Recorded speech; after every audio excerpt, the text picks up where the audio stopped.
Hari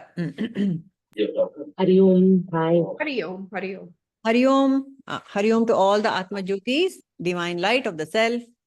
Let us begin today's session with a prayer.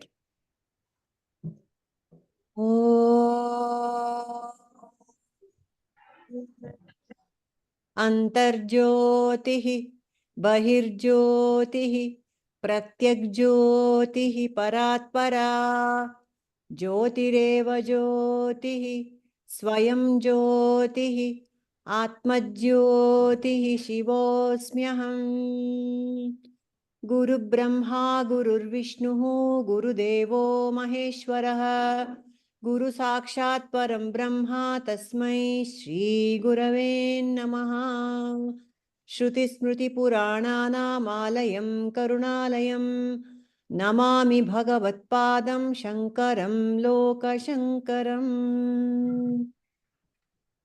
So with the grace of Sri Prabhuji, we have gathered again for Manana of Drk Drsya Viveka.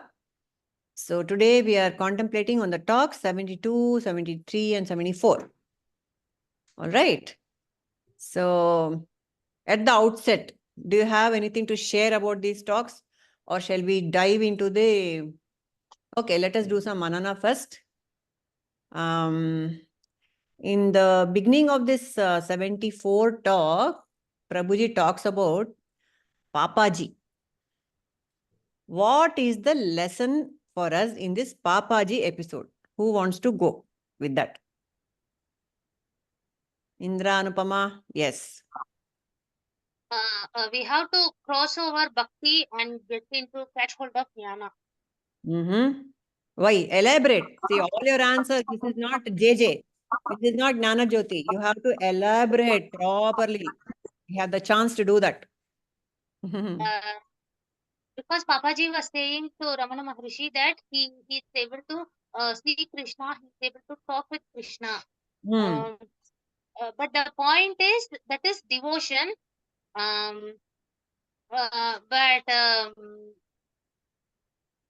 Actually, as humans, we do enjoy that kind of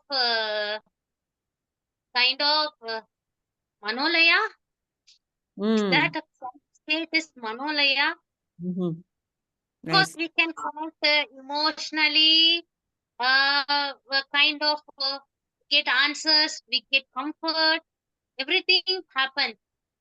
But that is not the actual purpose of being born as human, right? So to reach mukti, the jnana should come.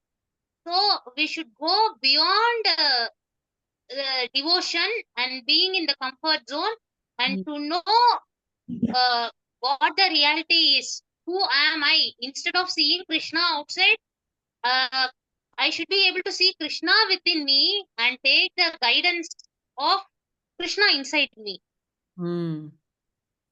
Well said. Well said, Anupama. Anybody wants to add to that? Yes, Purimaji. Tell. What we experience in the waking state is not real. Brahmanubhava is experiencing everything, waking, dream, and the deep sleep. Brahmanubhava is to be in that state in all the three avasthatraya. What we experience in the waking state alone. Papaji sees Krishna only in the waking state. So that is not real. Nice. Correct. It is experientially real. He experiences it, no? He experiences Krishna during waking state. So transcendentally not real. I think that's how you put it. Because all the other bhaktas will come to us with a chappal. It's not real. Because bhakti is a very, very important mass movement. And it's so important for our evolution also. Isn't it? Yes, yes. Yes, what else you want to add to that, Rajni? You want to share any thought? There is one thing which comes to mind is Manolaya and Manonasha. Manolaya happens. Even after the session, Manolaya happens. But then the mind again gets up. That Nasha doesn't happen. Given a situation, it pops up again. That ego also pops up. The mana also pops up. So Manonasha is very difficult. Yeah. Manonasha is difficult. Yes, Murtiji. What do you want to add to that?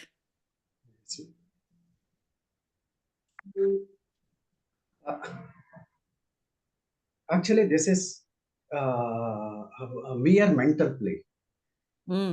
As everybody rightly said, Manolaya. Manolaya is something similar to the way mother feeds the child, right? Manolaya is the way mother feeds the child. Child. Like divert, child doesn't eat properly. So mother diverts the child's attention elsewhere and feeds. Manolaya is something similar to that. We are diverting. In case of Papaji, in two instances, since his childhood, he used to play with Krishna. Even in Ramanashrama, when he visited Ramanashrama, he went behind that hill and he was there. And when Bhagavan asked him, where were you? I was playing with Sri Krishna. So this is mental play. The entire moral of Vedanta is to transcend the mind. Is above the mental plane. Above the mind. So this seeing Krishna is again name and form. It's a mind play. Vedanta helps us to transcend the I am out of mind to the reality. So anything that happens, mind can fool us. When we try to transcend the mind itself fools.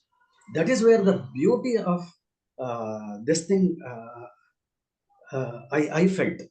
When I say, I am not this Drishya, not Drishya 2, Drishya 1, Drishya 2, and Drk.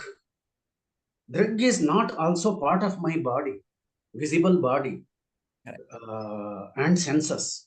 It cannot be grasped by any of my shariras. So where is that I am now? Now I am not stuck inside the mind. I am outside of the mind now. Okay. As witness. Yes. I already transcend. The moment I understand this fact, I already transcend and resolve to that which is outside the mind. And that wholeness is also there in that. Because when I take out all these visible forms, visible name and forms, and that vastness is itself is wholeness. Purnamada Purnamidam. Purnamidam, yes. Okay.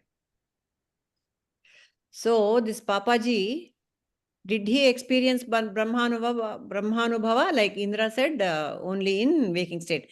But what is Brahmanubhava as per what Prabhuji has spoken in this talk? What is Brahmanubhava? Heli. ಹೇಳಿ ನೀವು ಒಂದು ಸ್ವಲ್ಪ ಚುಟುಕ ಹೇಳಿ ಆಮೇಲೆ ಬೇರೆಯವರು ಹೇಳಿ.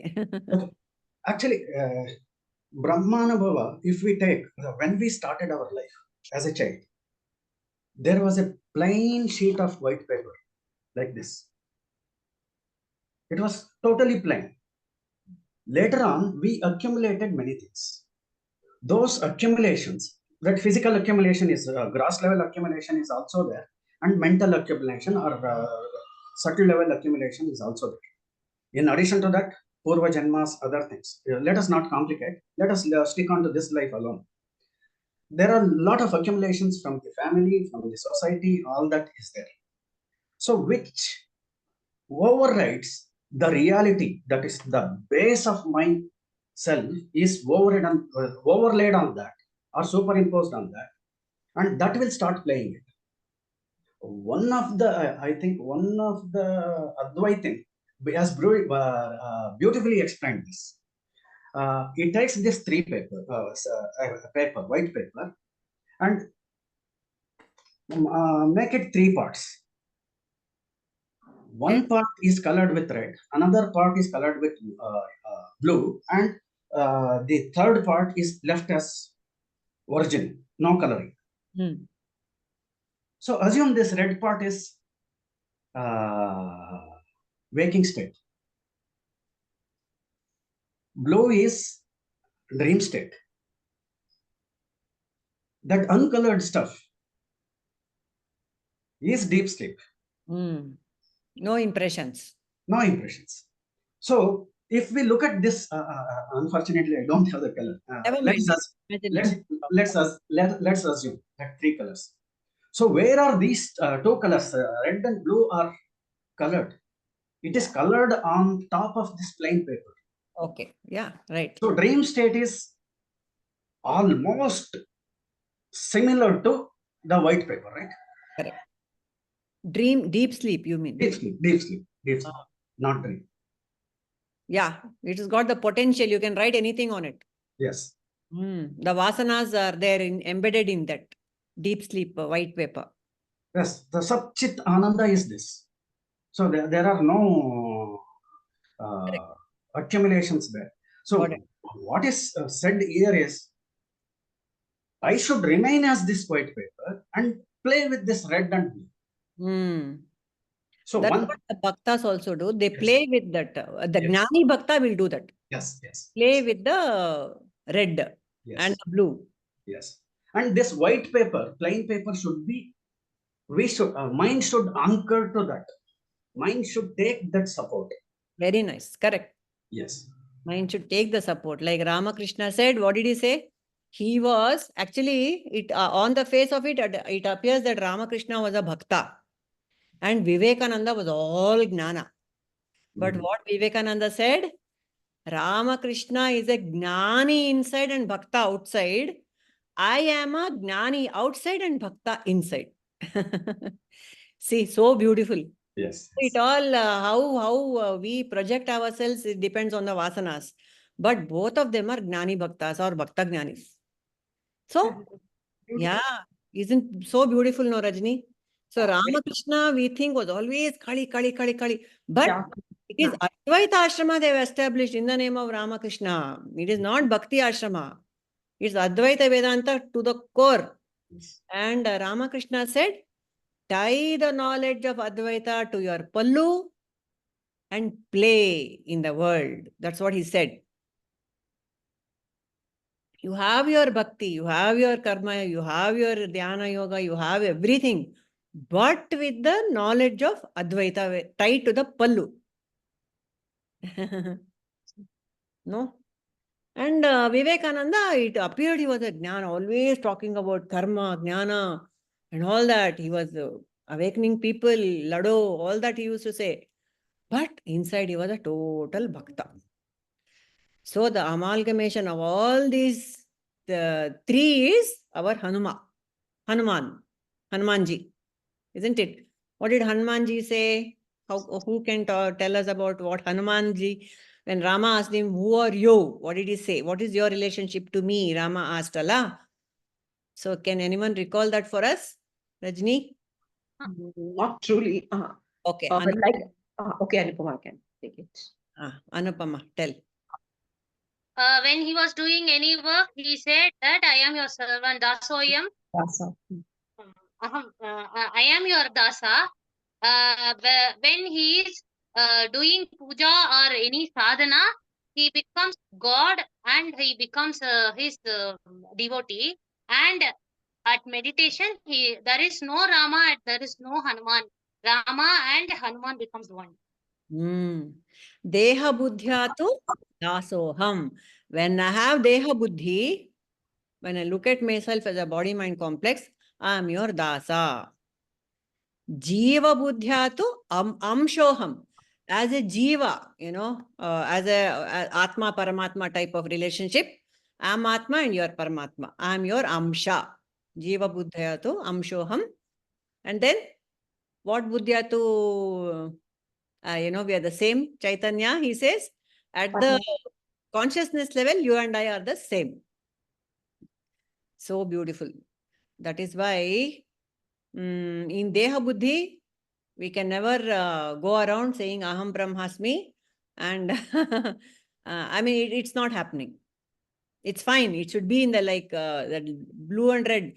That color will always be there because the Deha is visible, the mind is functioning, everything is happening, no? So that background should be there, hold on to it. And there's a very beautiful joke about this.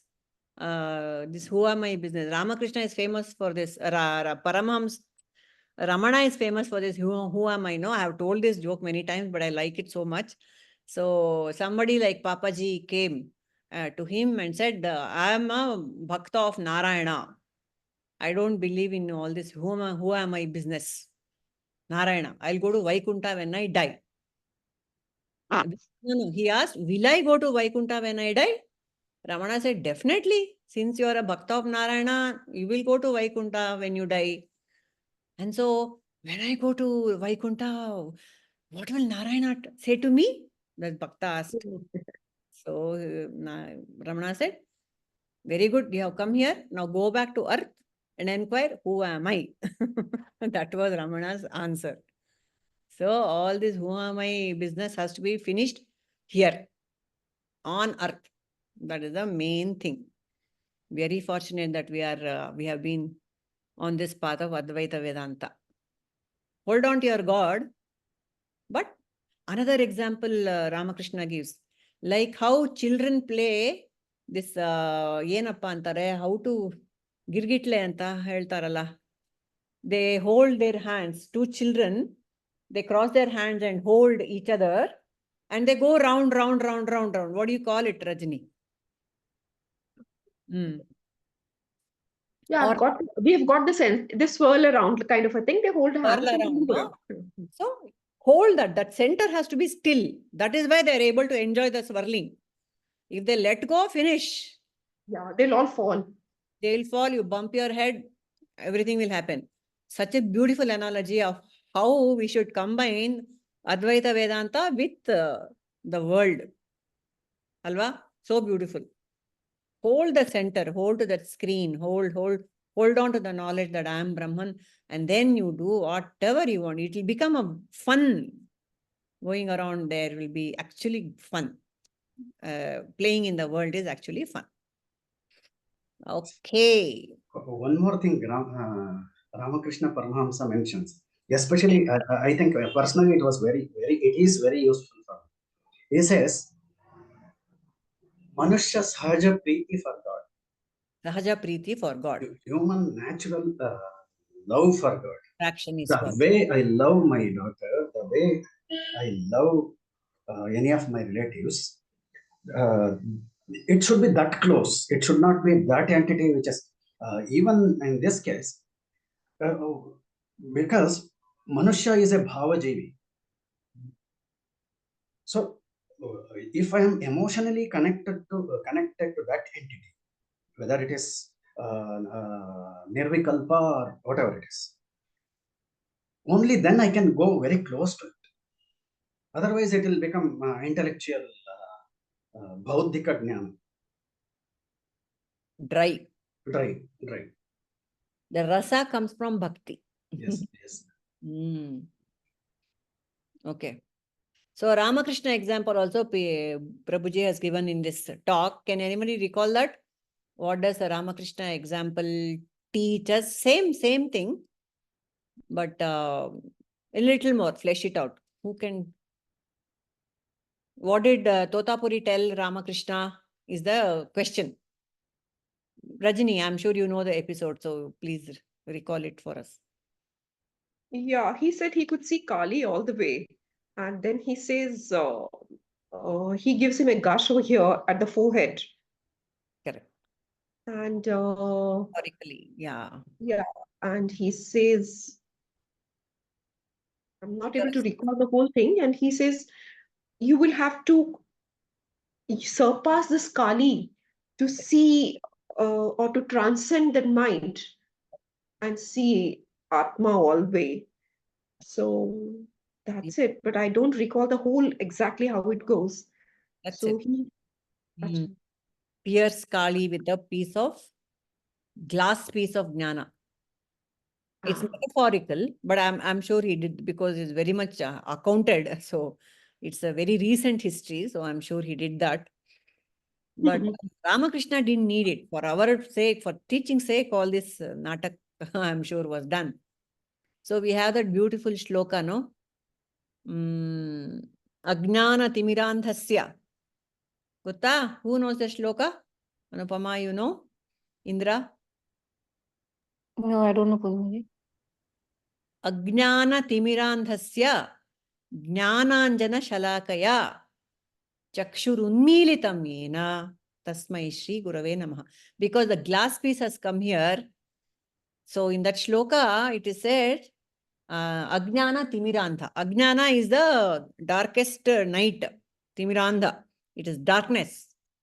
Jnana Anjana Shalaka. Shalaka is that sharp piece, glass piece. Jnana. With the Anjana means that kajal of Jnana, you take a piece of needle, you pierce, you take some Jnana, Jnana on it and you open the eyes. Gurus do that. Tatpadam darshitamya tastai mishri guru. Jnananjana shalaka. So that piece of glass, I mean, there's a lot of reference to this shalaka in Vedanta, in all the scriptures, is what I'm trying to say. So the darkness of ignorance can only be opened with the sharp intellect of knowledge. And who gives that? Guru. Sadguru gives. Alvendri, Murtiji. Ramakrishna, before doing that, he even talks that regarding to Kalima also, no, Nimaji. And Tell. she says, when Guruji says, why can't you follow? Just take the sword, pierce me open, then go into what Guru says. She tells Ramakrishna. He takes permission from again Kalima and only does. Kali only sends Totapuri. That is also there. Correct. Kali only does everything. Prakriti. We are very much in Kali Ma, so she only has to do everything for us. There is no outside entity who will come and help us. Correct. So Yadevi Sarvabhuteshu Bhranti Rupena Samsita. She is the one who gives us Bhranti. And then Yadevi Sarvabhuteshu Buddhi Rupena Samsita. She is the only one who gives the Buddhi also. Everything is Prakriti. See, a few months ago, I think Prabhuji had done this Shakti Darshana, in which he had described what is I and what is am. Does anyone recall? I am. He had split it so beautifully. We had discussed in class also. He says, what is this pure I? Pure I Andreno. What is pure I? Consciousness. Consciousness. Pure I is consciousness. Am would be existence. Existence. Existence. Consciousness, existence. They are inseparable. Yes. Sat and Chit, they come together. Because Sat by itself is not aware of itself, no. A piece of rock is Sat, but it's not aware of itself. So only a sentient being can declare Sat. That's why Sat and Chit as a package deal, they make sense. So, what was I saying? Oh, I and am. So the pure I is consciousness. And when the I am comes, what is that? There's a Being. movement. Huh? I am is the being, right? I am is the being, correct. Yeah. But who is saying I am? There's a movement in consciousness. There's a movement in that still Tattva. No, that movement is nothing but what? Shakti. Any movement is Shakti only, no? So, Shiva and Shakti. I and am is Shiva and Shakti together. All experiences are in this I am only. It cannot be beyond or aside and all that. It is in I am. All experiences are in this I am only. On the screen of this I am. So, for that I am, what do? Prabhuji was saying, we add Tadka. I am Rajni. I am a teacher. I am a student. I am so and so. I am walking. I am eating. So all the other actions that we add, it's about Prakriti only. All action only. Action oriented. So the whole world is about Shiva, which is still. And then am is all about Prakriti. So that's why, like Ramakrishna said, he has to take permission from mother only. He want to transcend her. Yeah. If to just abide in that I, he has to take permission from am and do it. And without that am, nothing can happen. Because if that am goes away, there's nothing else to do anyway. It is just all pure consciousness. Hari Om, Shaila. Hari Om, madam. Hari Om. Hari Om. So Brahmanubhava andre yenu anta we were discussing. Can you share? What is this Brahmanubhava? Is it separate from the world? Brahmanubhava. It always exists, but when it comes to body mind, so I see from that point of view. But Brahmanubhava is always there, pure consciousness. How do I have Brahmanubhava in this world that I see around me? Whatever changing is Prakriti, I experience like there is always an energy, the consciousness behind that. So that is pure Sakshi Bhava, pure consciousness. Correct. Correct. So everything that is changing is nothing but the Shakti, Prakriti. Just like how we just saw it just now, everything is Prakriti only. And can Prakriti exist apart from Brahma? No. Alva. So, what was that? There's a term for that. How Shakti is, Maya is a Brahmalambana. Maya has to take Brahman as Alambana only. Maya or Shakti has to, the support for Maya itself is Brahman only. So everything that we see is Brahman only. In fact, is there anything other than Brahmanubhava is a question to be asked. There is nothing other than Brahmanubhava. Everything is Brahman Anubhava only. Only from the mind perspective, when we see it becomes a stress Anubhava. Otherwise, everything is Brahmanubhava. Yeah, in this part I have a doubt, Purnimaji, when Prabhuji was talking about that Kanodu, Nododu. So what is seen is not real. So who is seeing is the real, like who is, that is the only thing. So then the Brahmanubhava doesn't exist only. No, whatever we experience is not real means then there is no Brahmanubhava. It's only a Sakshi. So when you're watching a movie, do you experience all the joys and sorrows and ups and downs in your mind? Yeah. That is only Anubhava, but that is a film Anubhava. Like that, the entire world is film Anubhava only, Brahma Anubhava only. So when it is not real, so do we have to, then the same thing comes, no, finally, it's only the Sakshi just knowing. It's just happening. That's all. Then there is, at the final, if we go deep into it, then finally it is that only. There is nothing. It's just something is happening, and as a seer, I'm just seeing.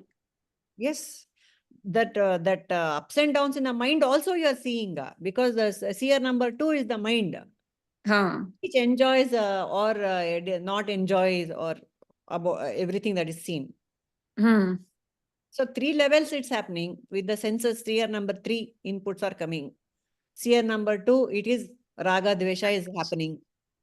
Seer number 3, you stay there and enjoy all the natak of the seer 1 and 2. That is without getting affected. Then finally that should be the thing. Then that becomes the final Brahmanubhava. Final Brahmanubhava. Correct. That is the Jnani's Brahmanubhava. Jnani's Brahmanubhava. Correct.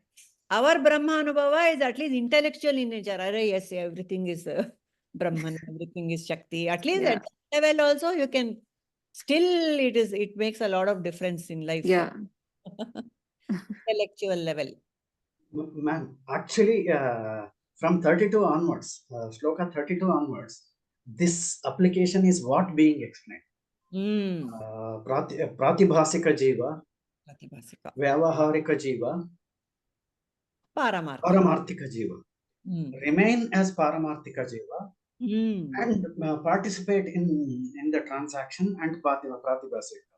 And the example given is remain as water, transaction is waves, and Pratibhasika is bubbles.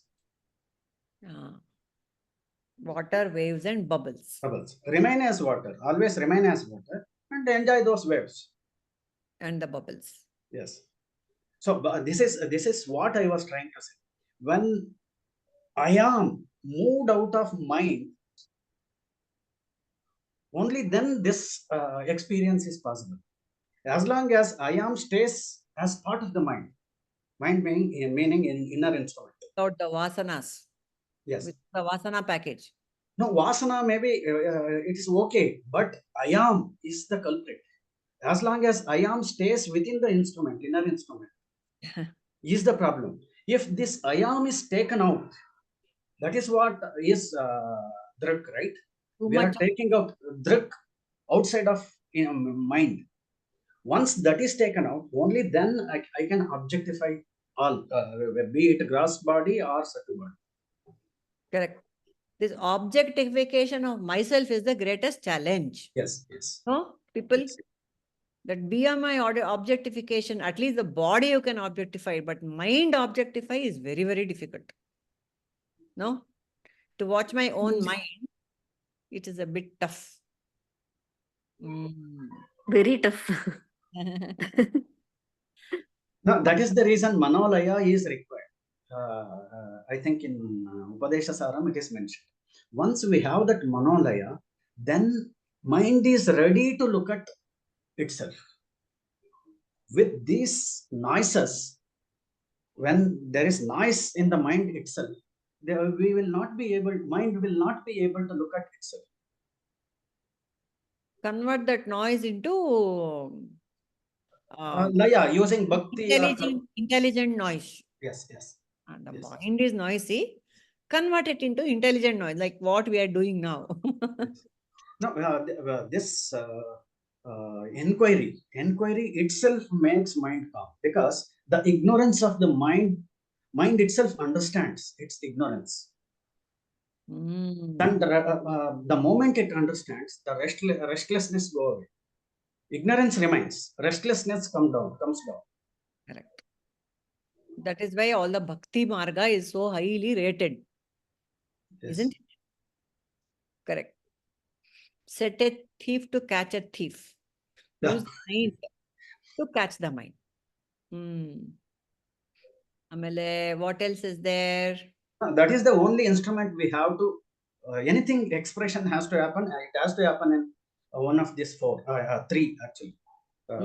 Manas, buddhi, chitta, not ahankara. Ahankara is anyway illusionary.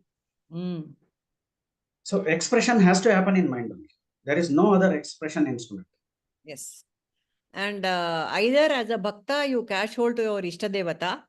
Yes. Or as a Gnani, I catch hold to Apta Vakya of the Vedas. Yeah. Beauty in the bhakta is he is delegating this burden to the God. God.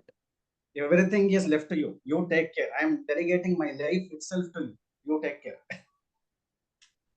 And everything, the bhakta takes a lot of liberties also with God. You can do, Papa. God will not speak back. You can scold him also. Why did you do this to me? Why are you so cruel? Why didn't you listen to my prayer? Everything you can tell God. No, because he has surrendered everything. There is no self-identity at all within himself. As body, The mind. extent that, no. All of us have some degree of bhakti in us, but maybe not fully surrendered. Yes. But to the extent that we surrender, the greater is the result. Then you have the right to catch hold of. The greater is the peace of mind that you experience, the greater is the resolution of your problems. Everything will be greater to the extent that I surrender. But even a little also will work. Swalpamapi abhyas.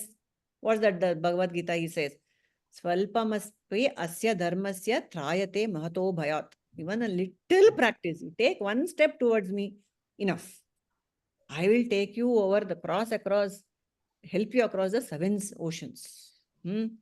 So that is to discriminate good and bad, you should have the taste of both. Taste of both.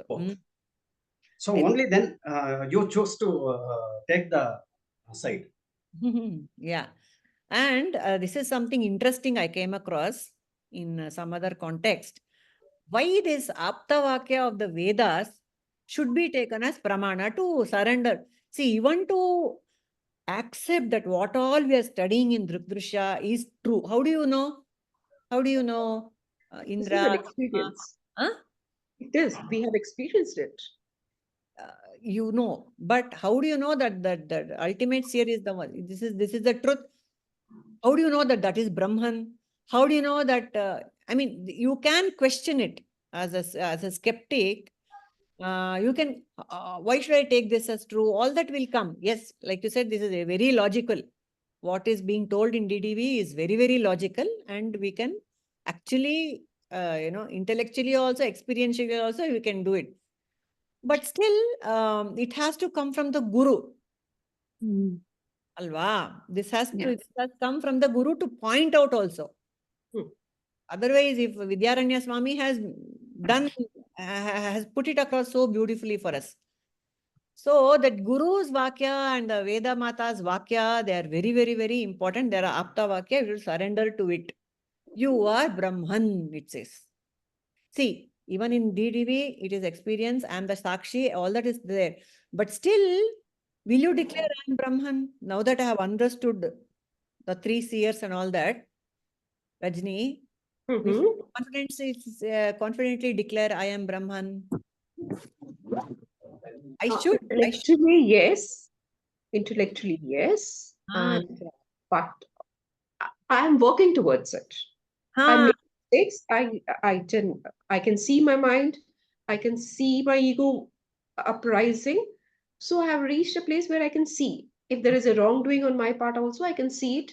And if there's somebody is acting also, I may get carried, but then I am able to pull back. At least that much has come in. They have progressed. Yeah. Well, the ultimate is to declare Aham Brahmasmi. Yeah.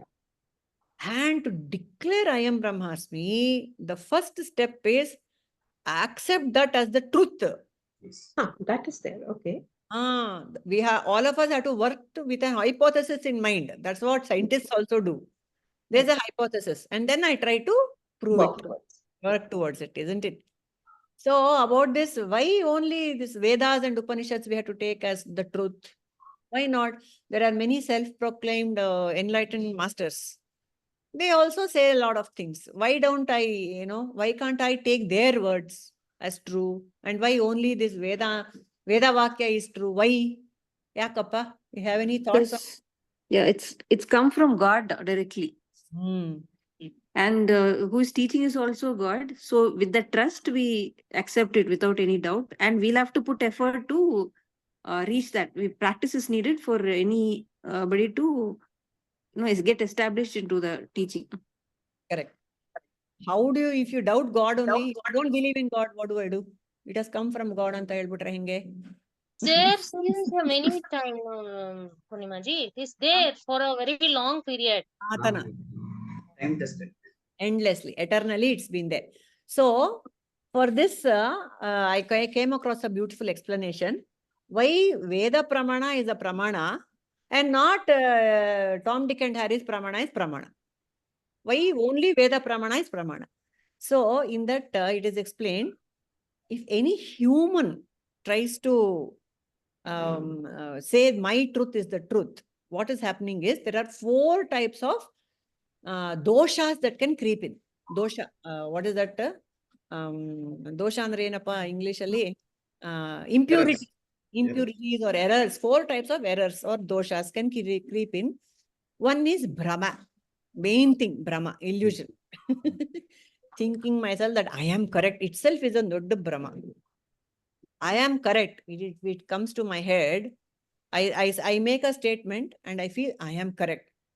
That can be Brahme. Okay, because my own mind is very limited. It doesn't know the big picture. I am working within the confines of my mind with all the Vasana package. So, Brahma is the first problem. Error that can creep in. It might not be. It can.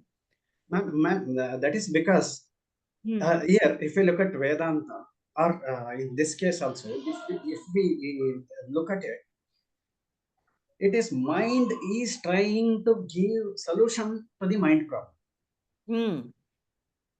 And if that mind can see 360-degree perspective, then it is okay. Most of the time, mind cannot see in 360-degree because there is a blind spot. Blind spot is there. Only 180 it can see. Yes. So even history of Vedanta also, if you look at, even Advaita Vedanta also undergone so many challenges. Even in 17th or 18th century, I forgot that there was a challenge from Nayayikas and Visheshikas uh, are there. so there Challenge. Buddhists, all these new terms were introduced, I think. Buddhists, Nyayasikas, Yes, yes. Vaishnavikas, all these people challenged Advaita Vedanta, but it has stood the test of time. Yes. It come out. Brahma. All the other philosophies has come from a lesser, purer mind, let us say. So, Brahme, intellectually, highly intellectual, but even this Sankhya is, it's come from what? Kapila Muni. But the premise of Sankhya is, what is the premise of Sankhya? Enappa, Gutta? Yeah, each one is a different Each consciousness. one is a different bit of consciousness. That is Sankhya. Advaita Vedanta, of course, goes one step behind and says nothing doing, everything is the same. There is only one consciousness. There cannot be parts in consciousness. Okay, so one is Brahma, before I forget all the other terms. Second one is Pramada. Pramada means it can be a mistake. I have heard something and I'll understand in some other manner. And that will come through in my presentation of the truth. I have heard the truth from the Guru, but I have filtered through my mind and I have made a mistake in understanding itself. And I will express it. That's a pramada. That's another mistake that can happen with the self-proclaimed gurus. I have read all the scriptures. I have listened to YouTube videos, but I don't have a guru. So I will understand in my own manner. And that will be a pramada. Pramada is a word which means it's a huge mistake. It's a blunder. Because of prejudice and interpretation. Prejudice and interpretation. All the vasanas will come into play. And the third problem is Karna Patava, it is called, which means I have, what is this? Second one is Karna. Third one is Karna Patava. I've heard only wrong. Not a problem with expression. I've heard wrong. I have told somebody to come at 12 o'clock. I heard at 11 o'clock and I expressed that. So the mistake in problem with my hearing ability, I have not understood at all. Okay, not about expression or how I put it across, but understanding itself is wrong. And the last one is vipralipsa, which means deliberately I make a mistake in conveying the message. Deliberately to hurt someone, to hurt the person, the source. So all these things can happen with a human mind, which is not pure. That is why the Vedas are not written by a human mind. They are apaurushaya. Isn't it? That's the beauty of the Vedas. They have come direct from the source. So none of these four problems are there with the Vedas and the Shrutis and the scriptures. That is why they have to be taken as pramana. Finally, that is the whole point.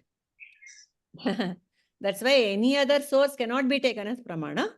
Only Veda pramana we have to take. Guru Vakya, Apta Vakya, and that parampara, that sampradaya has to be respected. That's why that via the Guru only it has to go. Through the Guru Mukhena it has to come. Then that parampara and the sampradaya can be, it is a solid, anchor.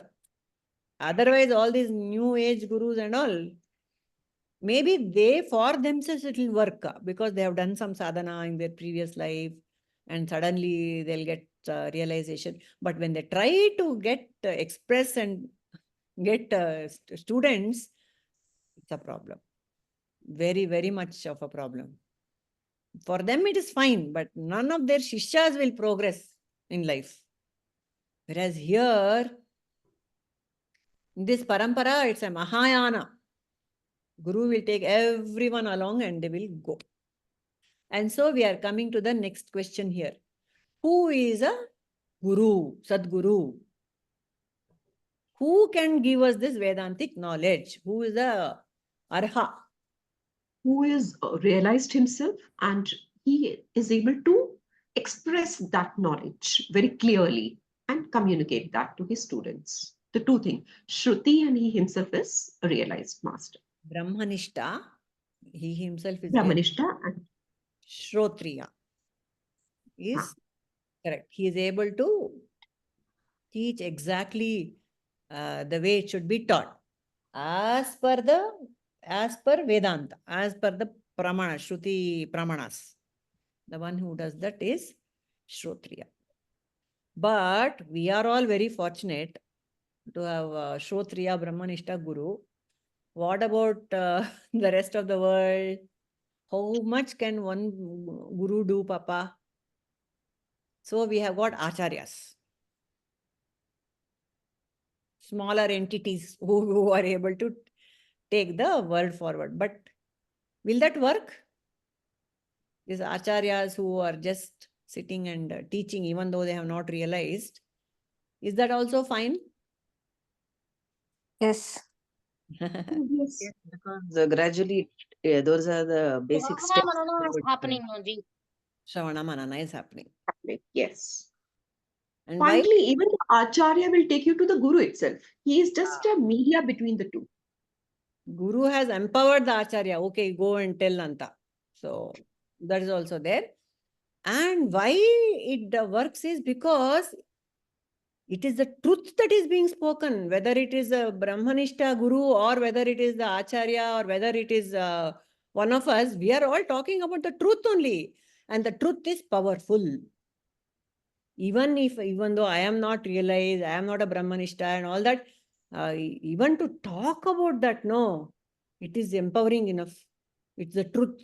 When you guys, you tell it to somebody else, it is still powerful because truth is powerful by itself, isn't it?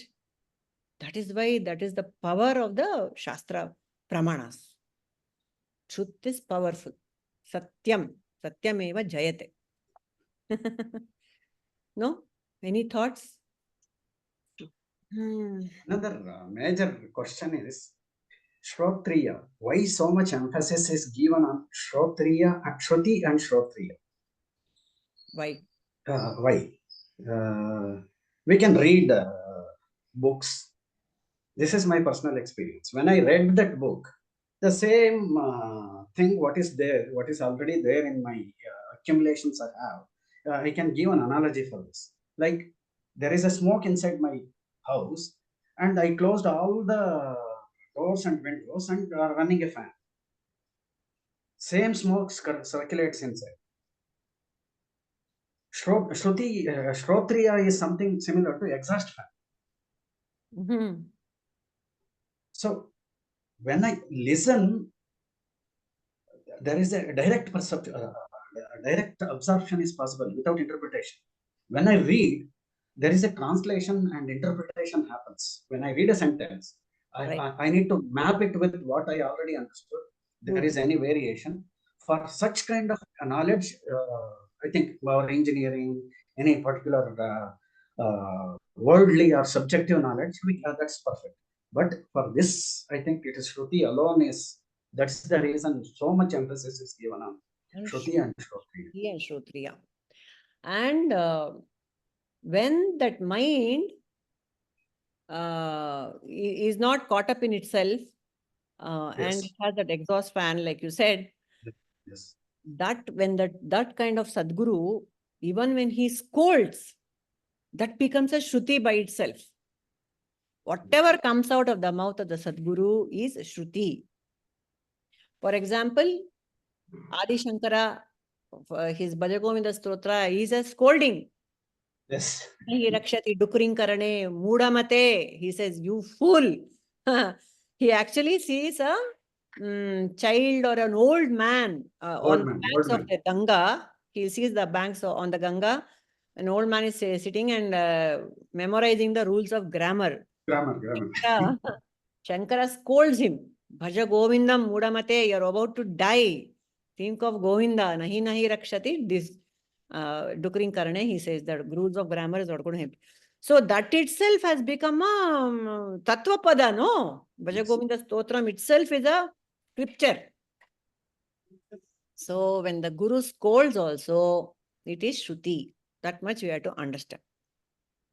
That is because there is no influence of Ragadvesha behind.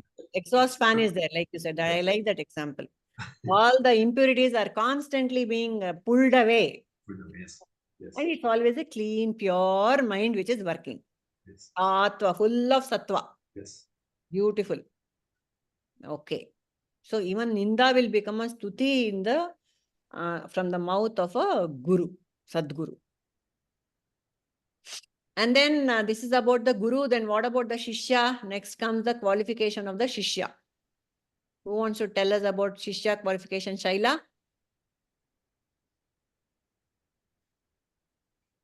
Shishya should surrender to the Guru.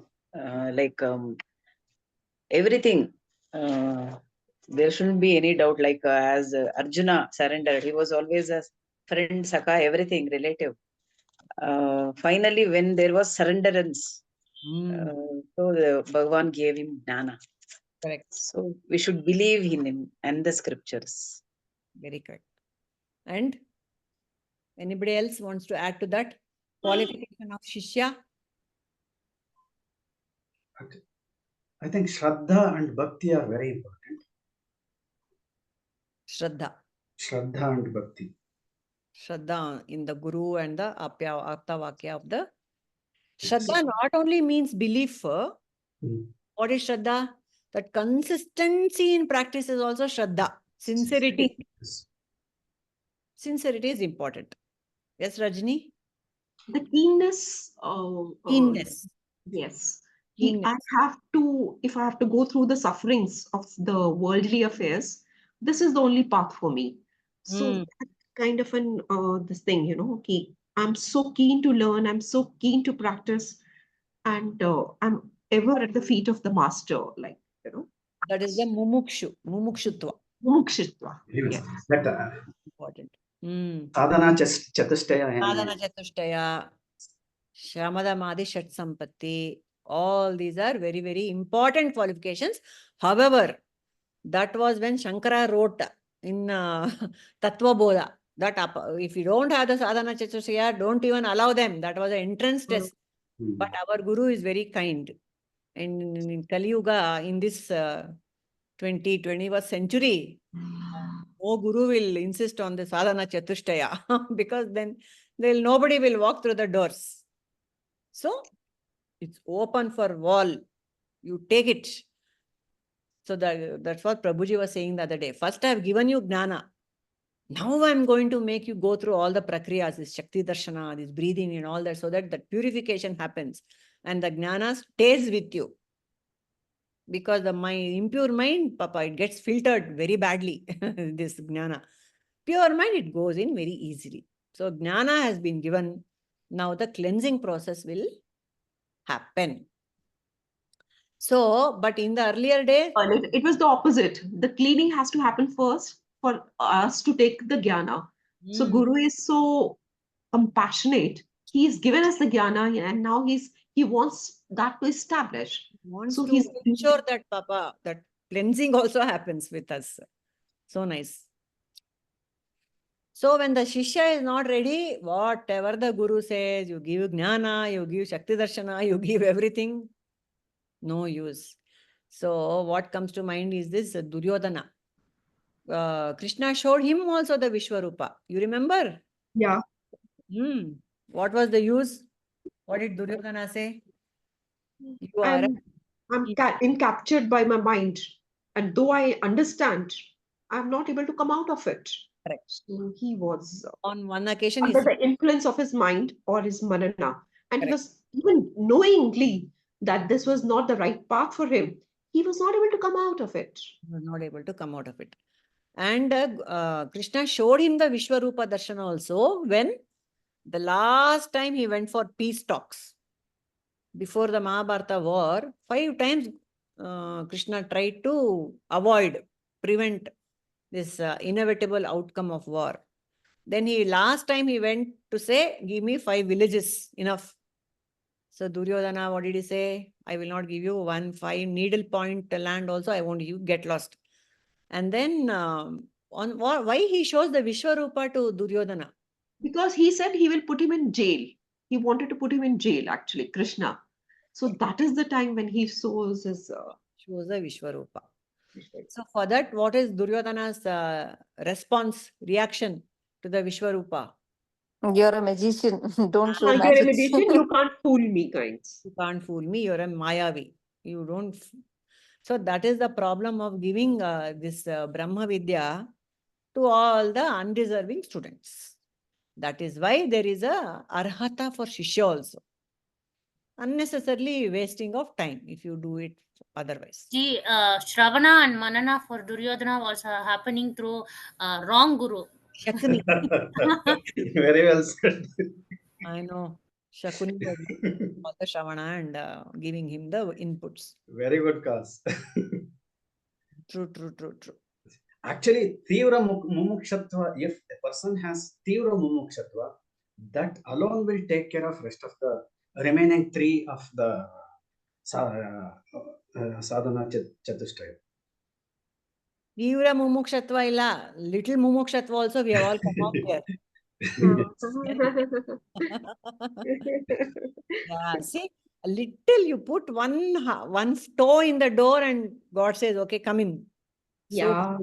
So difficulty is post intellectual understanding is the difficulty. You know, you see everything works, but it will not materialize. That is one. But we need that we need the Shat Sampati. There it comes in. For it to become my experiential, existential reality, the Shat Sampatis have to kick in. Yes. Huh?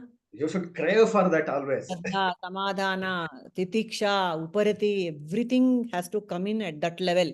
Yes. See, this is a good point.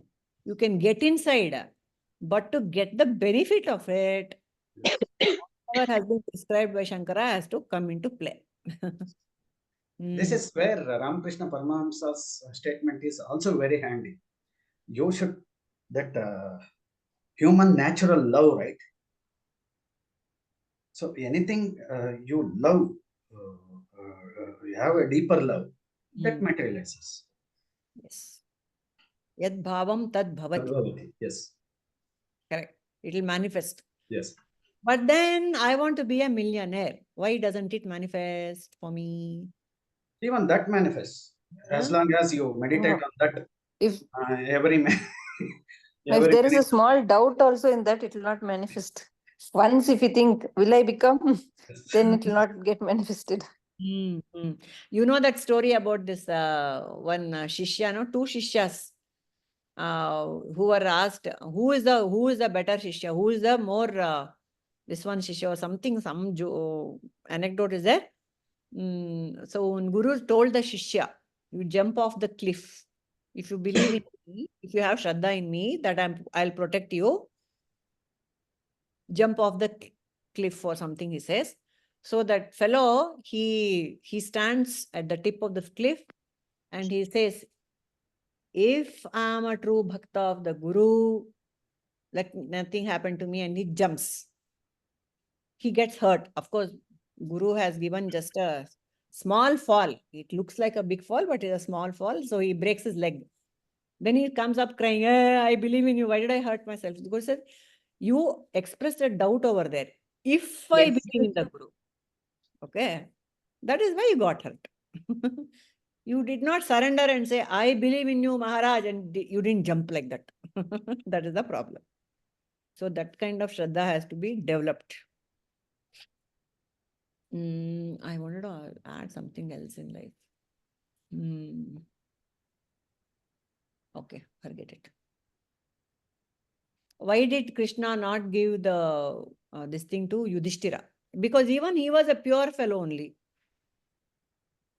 So we said, okay, Duryodhana was undeserving, so he didn't get the teaching. As a Shishya, if you are pure like Yudhishthira, are there not enough Sattvic people in the world who deserve this knowledge? Why are they not given? Because probably, I'm not sure about it. It is the ego that I'm Sattvic. So that even that Sattvic becomes a hindrance to that, then the proper 100% surrender may not happen. I'm so good, I'm so pure, or I practice so much. So that way. So Sattvic that ego is there. Sattvic ego is there. That will become an hindrance. That may not help you surrender completely. True. And one more reason, another Because Arjuna asked for it. reason. Hmm. Didn't seek it, no. Yudhishthira didn't seek. So he did not get. So unless ask and you shall be given. Unless you knock, you cannot enter. You have to ask. When something comes free, there is no value for it. Something comes free, there is no value. You don't have the desire to learn. Yes. So there are many Sattvic people in the world who are doing a lot of karma yoga, a lot of service, lot of everything. Not yoga. They are doing a lot of Loka Kalyana Seva they are doing, but it is not yoga.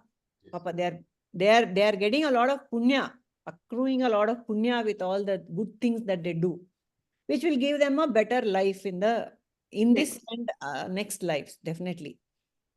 But they are not encashing it the way it should be encashed. All that punya. No? Little inquire. How should I take this? And then it will be a different ball game altogether. It's because Upadesha Saram is not there in their background, mental background. Shruti ka Shruti nahi hai. Yes. And how come these Einstein and all, the quantum physics, what and all he's told, no, it is mainly our Advaita, this only. But how did they get to know all these things, Purnimaji? With the research, they are coming to know many things. But how is it possible? Without any guru, how they are able to get many of the points and they are able to understand the Advaita also? Very keen intellects, no? They're extremely sharp intellects and they were so highly focused and concentrated. For Einstein, nothing else mattered. He didn't even get a haircut for years together, I think, That kind of dedication they had towards... See, yoga karmasu kaushalam. That is one thing is said in the Gita. That kaushala is there, no, in karma. How you do, whatever karma you do, how you do it, completely in the present moment, completely dedicated to it. That is not a joke. That is not a simple thing to achieve. That is Chitta Shuddhi, right? Mano Ekagrata is Chitta Shuddhi. Chitta Shuddhi was there. Once we have that Ekagrata, we will be able to recognize that I am. That I am is will be very clearly evident if there is a Chitta Ekagrata. See, I don't know if they were able to say I am and all that, but they were operating from that level all the time. But beyond that, connecting with that macro, Guru's help is very much required. That is what Tattvam Asi is because of that. No. Indra is saying they didn't have any guru and all that, yet they were able to achieve so much that they have. So without their knowledge, they were operating as an instrument. Before all these things were revealed to them. Usually all these creative people, no need for them to be bhaktas or jnanis, but the revelations happen to these creative people. Whether it's a good piece of poetry or a song or a painting or scientific discoveries, the revelations happen. Why? Because they're immersed in it all the time. Immersion is there. But Purnimaji, will they become Jivan Mukta? No. At the end, they have to come to Jnana only, right? We began the session with that. You have to come to who am I, finally. The understanding will be there, but ultimately... No. clearly only about their work, their output. Ah. Their lives may be miserable. Oh. But what they give to the world will be beautiful. See, all these film stars and all, how much we idealize. Great actor, they have entertained people for so long, but personally in their lives, they can be miserable people. They might die a horrible life, miserable. But what the output is there, I don't know how Einstein was in his personal. His wife hated him, I'm sure, Papa. He didn't have those comforts of life because he was so dedicated. So their output was excellent. I don't know about their personal lives. They have to come to Guru for that. Ma'am, these revelations, whatever you mentioned, are not related to work, related to spirituality. These may be small dots here and there. To connect those dots, Guru is required. Yes. Without connecting those dots, you will not be able to see that complete story or complete portrait. Correct. Very true. But Einstein, like scientists like Einstein, who really plunged the depths of this quantum physics and all that, for them, they'll come so close to the truth. Definitely. It's inevitable. What did he say, Einstein? When science ends, spirituality begins. Or religion begins. Something of that sort, he said. Yeah. Maybe he would have realized something. No, he says that beyond this, the mind cannot comprehend. That is, and he is the one who famously said, God does not play dice. What does it mean? There are no accidents or coincidences. Everything has an explanation. Everything has got a pattern. Everything has got a rhyme and reason behind it.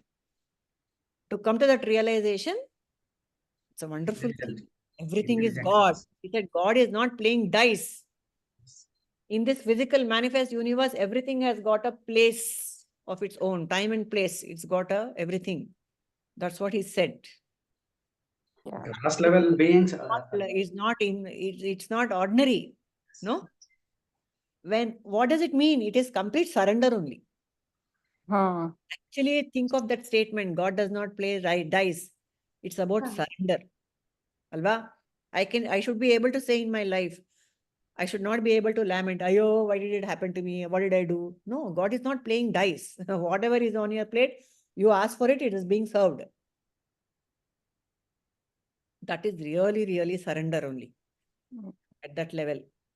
Beautiful. Very nice statement. I've not heard this before. Very beautiful. God is not playing dice. God is not playing dice. In our own lives, when we see that moment, we won't know, but we connect dots. We all know it's a beautiful picture, actually. Yes. And Indra, in that Bhagavatam, we are doing the last portion. Lord Vishnu tells Devaki, reminds Devaki, why he has been born to her. He reminds. It's got a huge background. He is not playing dice. Very nice. It'll come in the next section that we are doing. It's beautiful. Okay. Amazing. So when you map it with our own lives, it is scary, to be very frank. What all we have thought about, what all we have asked for, what all blunders we have committed. If we find any one little problem in life, what I would think as a problem, it is my own making. That's the thing. That realization, when it sets in, it makes you very humble. No? Yeah. And it makes you careful also what you're going to do next. What you're going to any talk. thought which you feel would it's not the right thought, then you take and you say to the master or the God, sorry for that, and please put me on the right path also at the same time. Any little disturbing negativity I come across in my head, immediately first become aware of it. That's the challenge, first challenge. To become aware of it is the first challenge. The moment I become aware, surrender. Sorry, take it, it's yours. Everything is you. This is also you. Take it. We can even say that. Yeah. At least all of us are aware of what is happening in our heads nowadays. Negative, positive. So at least we are more careful with that. Absolutely. We are. Okay. And another beautiful statement I really love is from Ramanuja, that great mathematician. How did he intuit so many complicated equations?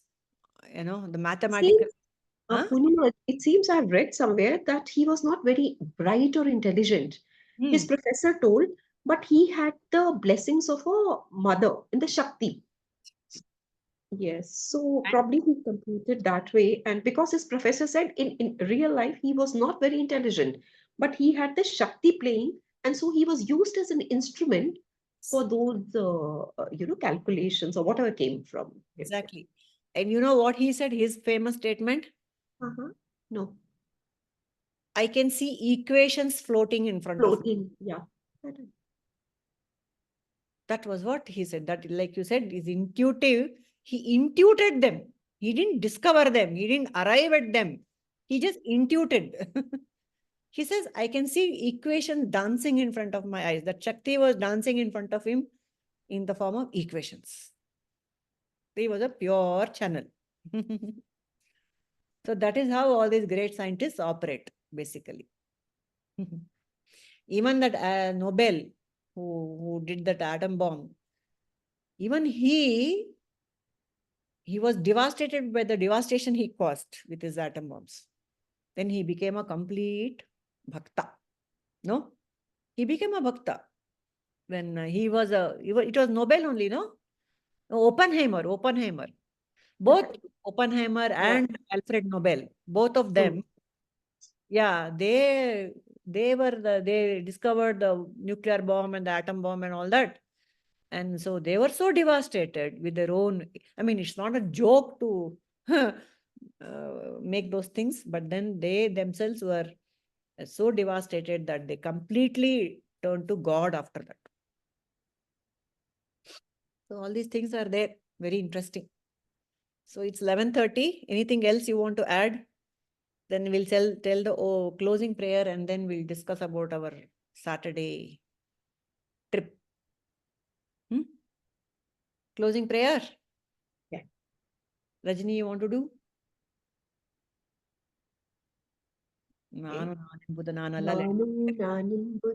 Nanalla Ideha Manabuddhi Nanalla Sachitan Atma Sachitan Atma Shivo Nanu Nani Shivoham Shivoham Shivoham Loka Samasta Sukhino Bhavantu Loka Samasta Sukhino Bhavantu Loka Samasta Sukhino Bhavantu Hari Om Tat Sat Gurubhyo Namaha